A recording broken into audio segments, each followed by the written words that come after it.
Makan jagung ini secara tradisional itu kan tidak diolah. Kalau plastik itu menempel banyak pada usus kita, maka bisa saja kita disentri kalau perut kita tidak kuat. Ini tidak boleh dimakan. Iya. Memang ada tepung juga. Nah, selama ini ya. Terus ini menjadi limbah kan, ini menjadi tepung. Nah ini tepung. Tepung ini tidak boleh. Karena tepung ini masih mengandung plastik. Kulit ari itu kalau melekat di usus, itu tidak baik bagi anak-anak balita. Kalau kita harapkan tepung ini. Nah tepung itu harus dari proses yang dari beras jagung yang sudah disos. Memang butuh waktu kurang lebih 3 jam lagi. Nah, sekarang tepung kita tuh diproses dari beras soso ini. Maka itu sekarang diminta oleh berbagai pasar untuk membeli di sini gitu. Permintaan untuk tepung ini. Karena selama ini orang mengenal tepung langsung digiling dari jagung. Saya melihat di Jawa masih sama. Tepung itu digiling dari seluruh jagung pipil kering. Nah, sebenarnya tidak boleh karena ada aturan dari jagung itu, jagung kering. Ini jagung kering. Lari sedikit. Jagung ini kalau kita gigit ini ada plastiknya, ada plastiknya kalau kita kupas. Nah, plastik-plastik seperti begini itu masih terbawa pada tepung ini. Kalau ini dikasih makan atau kita buat roti, mutunya jelek, mutunya kurang baik. Karena plastik-plastik yang ada pada kulit jagung itu melekat pada usus-usus.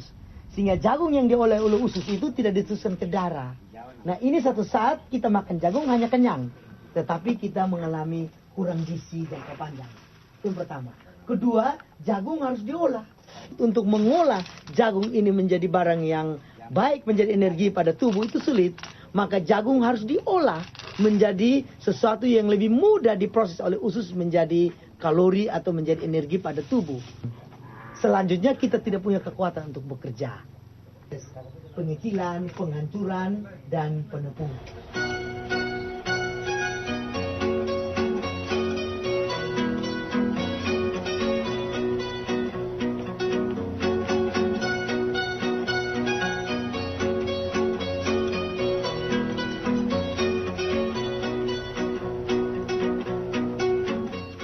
Pada suatu ketika bahwa didengar oleh teman-teman di dinas, baik oleh Dinas Tanaman Pangan dan khususnya oleh Balai Diklat Pertanian yang ada di Noel Baki. Mereka mendengar samar-samar. Satu sore ada sebuah tim dari Jakarta datang ke sini. Kami sama istri juga kaget. Kalian ini kita coba-coba mau bicara tentang ada satu bantuan untuk pengembangan lewat lembaga spiritualitas ini. Saya kira saya terharu sekali kalau bicara tentang ini bahwa ada orang mau mengenal kita dari pekerjaan yang kecil. Jadi pada saat itu saya dan istri saya tidak percaya bahwa Anda akan diberikan uang sebanyak itu. Yang saya bayangkan bahwa kami tidak pernah membayangkan. Jadi saya cukup berat menerima bantuan itu. Jadi dengan Pak Komang, dengan beberapa teman dari Jakarta, saya belum mau menerima ini. Bahwa saya kepingin ini bantuan ini seperti apa. Tolong jelaskan kepada saya dulu. Pak Said sama Ibu Pendeta tidak usah khawatir. Bantuan ini betul-betul kita berikan bantuan perhatian kepada lembaga spiritualitas yang pernah Bapak dan Ibu memimpinnya. Akhirnya pada suatu ketika bahwa dana itu datang. Setelah dana itu datang, kita mulai berbicara pengembangan yang lebih luas. Karena kita pernah bekerja dengan tanpa uang, sekarang uang ini datang begitu besar. Ada perhatian pemerintah. Dengan itu kita mulai duduk lagi, sebenarnya apa yang kita harus lakukan dengan dana seperti begini. Kita rapatkan barisan, jemaat, kita duduk dengan tokoh-tokoh masyarakat. Kita putuskan bahwa untuk memperkuat basis pertanian ini, selama ini kita mengalami kekurangan misalnya sarana produksi pertanian. Baik mekanisasi, pupuk, benih unggul.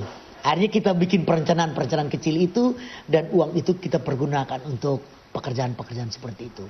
Selanjutnya itu baru 3 bulan pertama dilihat cukup berhasil. Kita panen di mana-mana dan orang bisa mempergunakan barang-barang ini tanpa menunggu lagi sewa dari Kupang atau menyewa dari tempat-tempat yang dari jauh, dan barang ini sudah tersedia.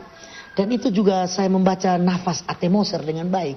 Memang saya pernah membaca sebuah buku filsafat A.T. Moser, dia mengatakan bahwa pembangunan pertanian akan langgeng apabila sarana produksi itu tersedia secara lokal di pedesaan. Saya baca, akhirnya benar juga ya. Saya kira ini pemerintah tidak saja main-main dengan program ini. Akhirnya program ini cukup berhasil. Dan seluruh kelompok-kelompok itu menjadi bahan cerita di mana-mana. Sukses Malelak ini tentunya tidak terlepas dari bimbingan dan penyertaan pengembangan para penyuluh pertanian yang merupakan garda terdepan dari jajaran Badan Pengembangan SDM Pertanian. Selain itu, Seth Malelak juga mengaku mendapatkan bantuan dana sebesar 200 juta dari pemerintah. Dalam hal ini, Badan SDM Pertanian sebagai modal dasar mengembangkan usaha agribisnisnya.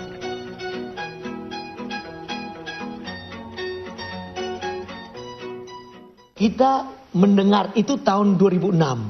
Terus kita menerima itu, kalau tidak salah itu tahun 2007 kita mulai menerima. Pertama di NTT kalau tidak salah. Ya kan? Jadi waktu saya mendapatkan itu, banyak orang bercerita di mana-mana. Oh, kok kalian bisa mendapatkan itu? Tinggal jauh dari kota, begini jalan aja susah. Saya bilang saya sendiri juga tidak tahu. Ini ada sebuah tim yang mendengar keberhasilan kami dalam bekerja dengan masyarakat lewat sistem pendekatan gereja atau dengan pendekatan spiritualitas, mereka datang. Maka saya rasa selama dalam perjalanan mengikuti program-program LM3 ini program yang sangat luar biasa. Karena pemerintah berani melepaskan dana sebesar itu kepada kelompok-kelompok tani yang sebenarnya tidak terstruktur secara hukum, belum legal. Tapi kenapa kita berani? Setelah kita mengikuti beberapa ceramah di Jakarta, di Ciawi, baru lewat menteri-menteri katakan bahwa ini keberanian dia secara pribadi dan teman-teman pemikir pertanian di Jakarta bahwa ini program akan berhasil satu saat lewat program pendekatan spiritualitas ini. Pada saat itu kita mulai mengikuti seluruh program-program LM3 ini. Ini semua di bawah LM3 Merdeka binaannya. Jadi ini karena kita mampu mempergunakan proyek LM3 dalam bentuk fasilitas pemerintah yang diberikan itu baik, maka pemerintah pusat mempercayai kita lagi untuk memberikan bantuan UPJA, yaitu usaha pelayanan alat dan mesin pertanian. Inilah yang diberikan oleh pemerintah pusat.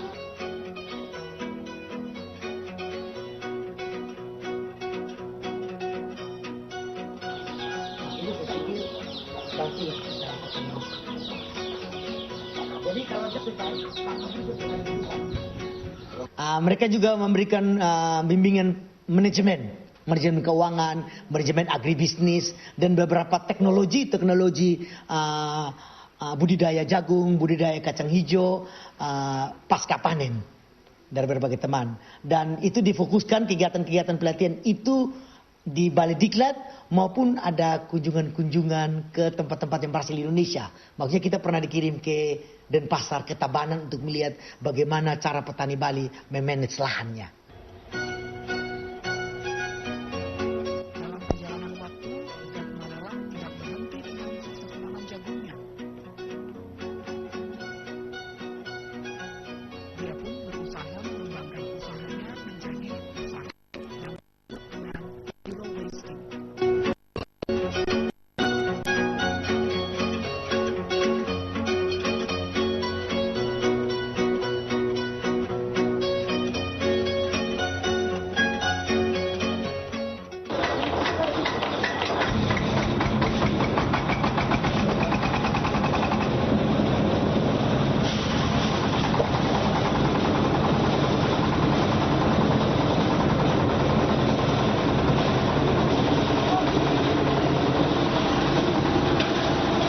Sebaik yang ada. Jadi kita sudah bisa ambil. Calon buah tidak ada. Calon buah tidak ada. Nah, bisa langsung kita kasih dalam saksi begini. Tetapi ini dia nggak makan karena kasar. Ini sih.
Orang NTT mengenal jagung, dia memakan tanpa processing.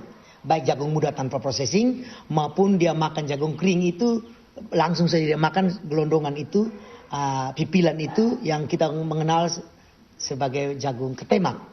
Nah, saya rasa memang dengan pola seperti ini akan sangat mengganggu kesehatan. Mulai beberapa buku yang kami baca dan sulit dicerna. Dan anak-anak kecil sulit mengkonsumsinya. Sehingga akhirnya kita harus menggiring ke processing agar ada nilai tambahnya. Jadi misalnya kita membuat bahan dasar beras jagung. Beras jagung yang dapat kita masak dengan beras. Kita membuat bubur jagung. Kita membuat tepung jagung yang bisa membuat berbagai jenis kue penganan dari tepung itu sendiri. Dan dari batang, daun, limbah, tongkolnya kita processing menjadi pakan ternak dan pupuk organik. Jadi dari jagung itu tidak buang 1% pun kita kelola di LM3 kita ini. Jadi ini menjadi barang ketahanan pangan dan punya efek bisnis masa depan. Sehingga kurang lebih ada 18-20 jenis pangan yang bisa kita hasilkan dari jagung ini.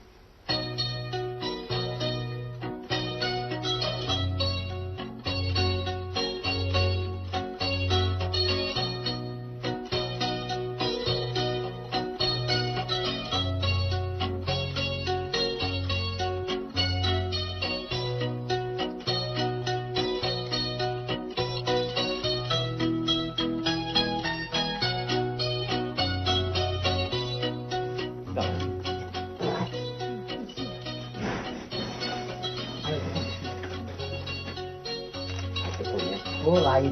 Kalau langsung itu plastiknya masih ikut, gak boleh. Ya, tepung kita ini gak rasa mental aja. Manis.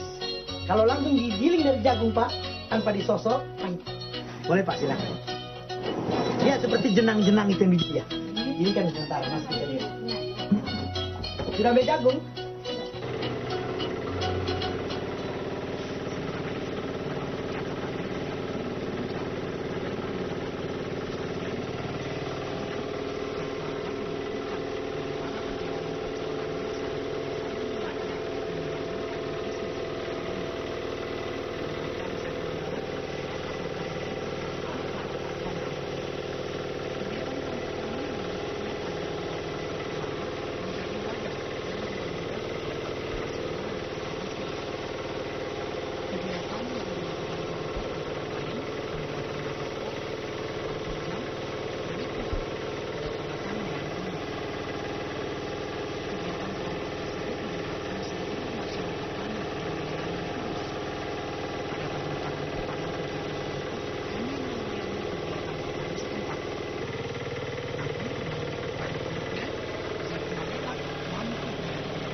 Kita tidak lagi pernah mengalami yang namanya penceklik yang serius. Yang benar-benar masyarakat akhirnya menjadi kalang kabut. Itu tidak lagi akhir-akhir ini. Bahwa mereka terbantu dengan fasilitas yang secara sosial barang ini ada. Dipakai. Bisa saya tidak membayar karena sangat miskin. Dan memang yang harus membayar dia punya kemampuan setengah barangkali. Dan petani kaya tidak boleh mempergunakan barang LM3. Kita batasi. Petani kaya tidak boleh. Kita batasi agar benar-benar barang ini efektif karena dari bantuan pemerintah untuk target kita kepada mengeluarkan petani dari kemiskinan ini yang memang menjadi nafas gereja. Gitu.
Dari segi masyarakat, saya kira masyarakat cukup mendapatkan pendapatan baik secara ekonomi maupun kebanggaan bahwa dia berhasil mengembalikan jagung ini menjadi makanan terhormat.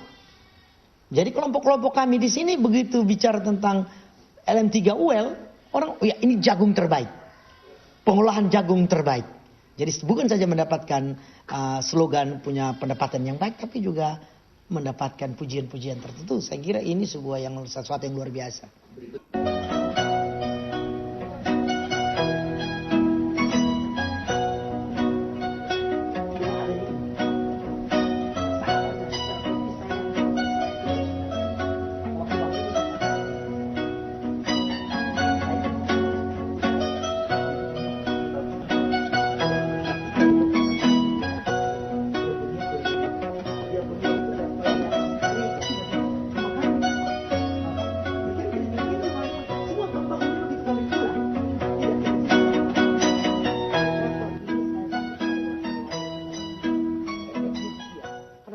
Saya kira dengan program dan ya dari Ibu Pendeta dan yang saya lakukan dan teman-teman lakukan ini bisa jadi sebuah tempat pilot project yang orang bisa lihat. Maka datang lagi satu program yang namanya P4S itu, kita juga belum tahu. Katanya ada sebuah diklat yang dapat dijalankan oleh profesional-profesional yang berhasil di pedesaan.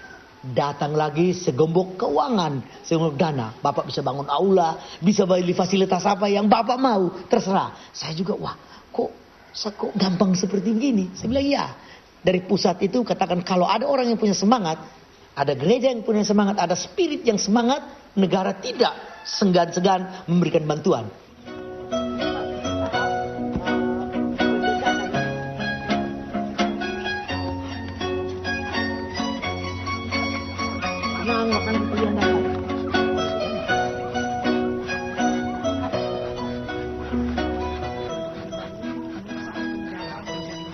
Nah, kalau kita kerja 1 ton jagung, ini ada 400 kilo. Ini 400 kilo.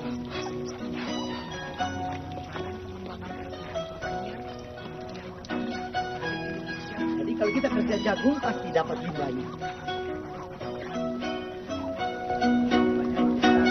Ya. Lagi dan terus.